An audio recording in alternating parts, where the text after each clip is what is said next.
Hey everybody, welcome back to Champ and Sons as we are on campus here with the Texas Tech Red Raiders.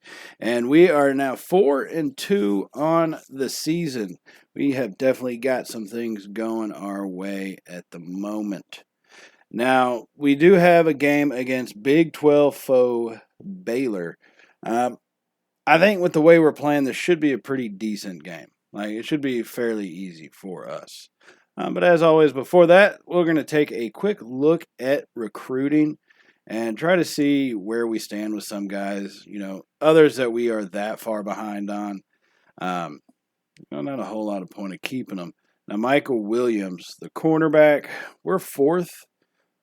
And it's not so much that we're fourth. I think we could jump ahead of some of those guys there, but especially with the SMU in the lead, when you're that far behind at this point of the season, it's one of those things of don't waste your time too much. Don't waste the points. If we need them for later on, we'll actually have the points to get someone that we truly want and have an actual opportunity for. Some of these other guys that we're looking at, we're so far down the line as far as points goes. You may be third on the list, but if you're 900 points down, odds of you making that up, probably not going to happen. Some of these other guys that we have, 700 points out, if you play well enough, I think we could try to overcome that. And some of them are high enough, maybe only like 3 stars, but 68 overall coming in is going to yield a pretty good first year and should have some decent development as he goes throughout the years here in Lubbock. Now, we do already have some commits. Taking a look, we have one athlete and then Terry Davis, who's our main receiver, coming in at a 69 overall. He is a big-time pickup for us. Now, the quarterback situation, Dustin Hines, he's gone. But the quarterback situation is going to be a little difficult kind of going forward at this point. Right now, we don't have a whole lot of the biggest high-profile quarterbacks that we can recruit. They may turn into something amazing. You never know. That's why you go after them, right? What they could possibly do. And I'm not too sure about our backups yet. Conception's been healthy all season, so our backups haven't had a chance. So we're going to take whatever quarterbacks I think we can kind of get at this point. We've targeted the best we have an opportunity for. According to our rules at the time, they had to be in the top 3. So no matter really what their star rating was, if we had to be in their top 3 at the time, now we have dropped and moved up in some boards as well. So just finishing off this look at recruiting, some of this higher rated guys. Raymond Miller, 68 overall. He is only a 3-star, right? So coming in freshman year and hoping, the training boost or whatever, he probably won't get that big of a training boost. But it should be decent enough, get him into the 70s, and then hopefully we'll have him into the mid-80s, low 90s, developmental-wise, by the end of his time here in Lubbock. Now, some of these other guys not scouted, we have plenty of points left, a little over 1,500. Some we are already in the lead on, not everybody, but a good chunk of them. We're at least up in the top spot, top 2. And pretty close, not a whole lot of major separation between us and the people in front of us until we get kind of down to there with Andrew Collier. But, some of these guys, we're going to leave them out there. It's something that I don't think is totally worth, really putting a whole lot of pressure to get them. Now, like Michael Leake, we did go in and fully scout him. I just wanted to see what he would pop up as, and he ended up dropping down, so nothing too impressive there. Andrew Collier, we are thinking about going ahead and actually fully scouting him, although we're 2270 behind, and I don't see much of a point, really, in going after him. I'll be honest with you, I really don't. So we're going to kind of think about just leaving some of these guys alone. We're definitely not going to be throwing over lots of more points I guess points is the best way to define it, to a lot of these guys. So, right now we're just kind of finishing off maxing out our points here on some of them that we know we really want to kind of help us extend that lead out a little bit at least. Um, and that's going to be big for us if we can land some of these top guys up here, these top four, Johnson, Newell, or Lawson. And if we could get those, at least, I'd say at least 3 out of the 4. If we can get all 4, then freaking great. But if we can get at least 3 out of 4, that'll give us a pretty good, healthy group of young guys coming up, along with those that we already have on the roster. So that is how the scouting is going to go. Now let's jump into this game. We are in Baylor, or in Waco, to play Baylor here in today's matchup. And this is another one of our Big 12 opponents. A team that in real life gives a lot of people fits. Baylor does, at least is this season. Tend to do it every couple years. And right now we're hoping, at least in this game, that we're able to perform a little better than a lot of teams that have been playing them recently. And so this is a big time for us. We do have a couple game win streak kind of going right now. And to build on that, maybe that'll help us get into the rankings. That's really kind of what I want our goal to be right now, is get into the rankings, so we can have our spot kind of work up from there. And actually, right now, it's looking like our game is about to freeze. I do have this going on an old PlayStation 3. So this is actually a little glitch in the recording. Might as well go ahead and keep it in, though. Who doesn't want to stare at that guy for Baylor for that many consecutive seconds? You know what I mean? So here we are trying to get set up for this game.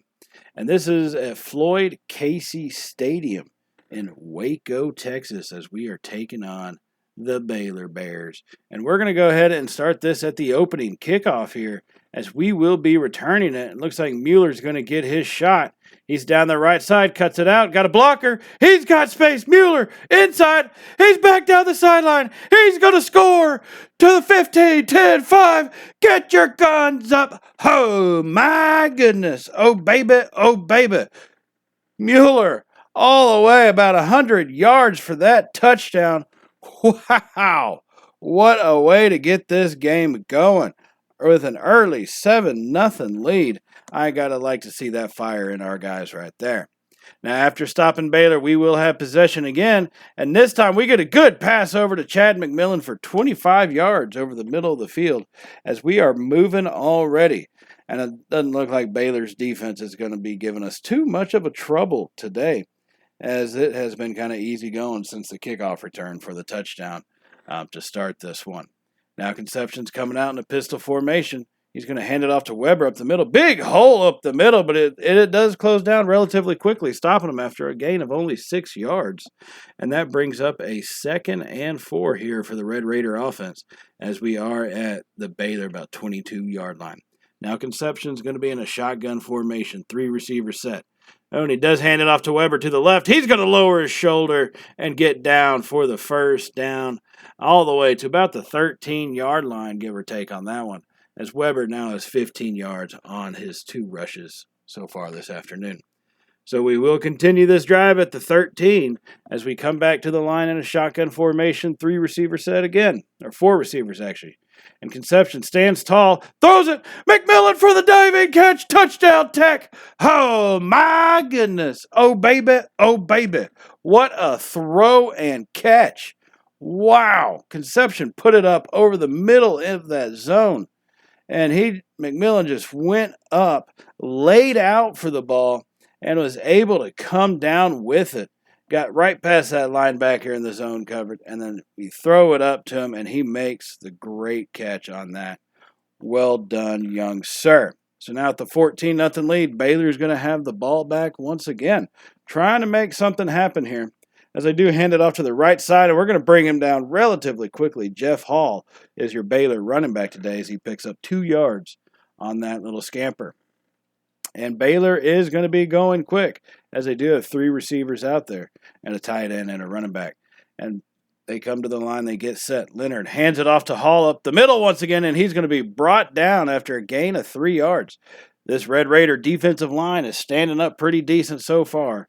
Now, granted, we are still in the first quarter, and this is their second drive, but hey, we will take what we can get at times.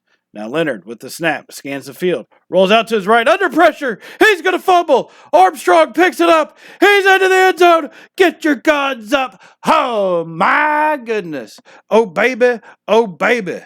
What a touchdown for Mark Armstrong, our defensive end. That ball got knocked out of Leonard's hand, and Armstrong is able to chase it down and pick it up and get into the end zone. You got to love it when the big fellas get across that goal line. That would extend our lead to 21-0. And now at this time here in the second quarter, the score is 28-7 as we stand with a big lead, and Baylor trying to cut into that a little bit there. Now Dylan Leonard is 10 of 14 for 97 yards and a single interception on the day, along with the fumble as well. Let's not forget that one.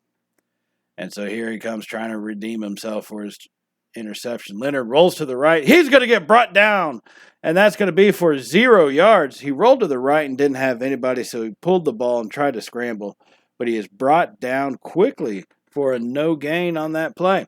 So 3rd and 5. Here they come back in a shotgun formation. 3 receivers and a tight end. Hall to the right. He throws it over the middle, and Leonard is unable to get in contact with his receiver, and that will lead to an incomplete pass and a 4th and 5 as Baylor will come out to attempt a field goal here, down by 21 points in the second quarter.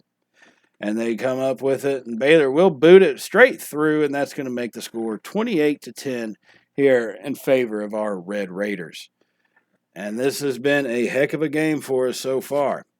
Now, they would stop us, Baylor. They're starting to play a little bit better now. We've gotten a little too comfortable, and they're moving it again with 5 minutes to go here in the second, as they are well inside the red zone at about the 9-yard line.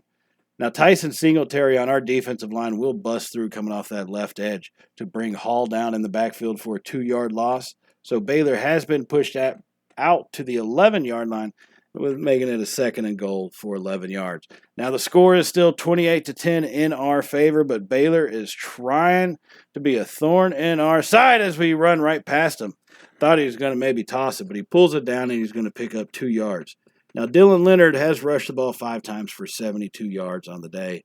The option has kind of started killing us here in the second quarter.